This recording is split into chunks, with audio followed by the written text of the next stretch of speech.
It shouldn't be that women are panicking at 2 o'clock in the morning because they've gotten into a situation where they really need help and they don't know where to find it. I think that there is a lot of support available in Northern Ireland. I think some of the problem is that we don't really expect that breastfeeding needs that much support. And some of the messaging around it being natural makes women think that it will just happen, when actually it's very, very challenging. It takes a lot of time, it takes a lot of skill.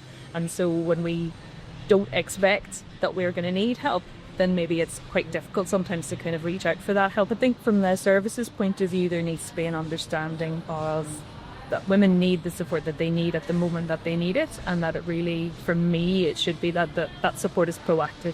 It shouldn't be that women are panicking at 2 o'clock in the morning because they've gotten into a situation where they really need help and they don't know where to find it. It should be that help and support is already there and the women are already aware of it and already connected to it.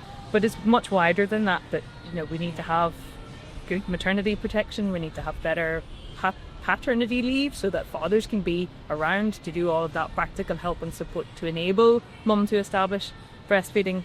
So there's a lot of things that you need to do at a policy and a legislative level.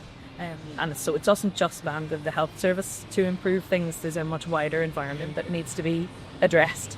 At the moment, the entire system doesn't always serve women. And so I think probably I would be saying, if it hasn't worked out, I think the natural thing is to say, oh, well, that was my fault. But I think all the experience, all the evidence is that it's rarely the woman's fault. It's usually that the systems have failed women. And that is something that both civil society, health systems, government, work environment, they can change all that if there is a will and a willingness to do so.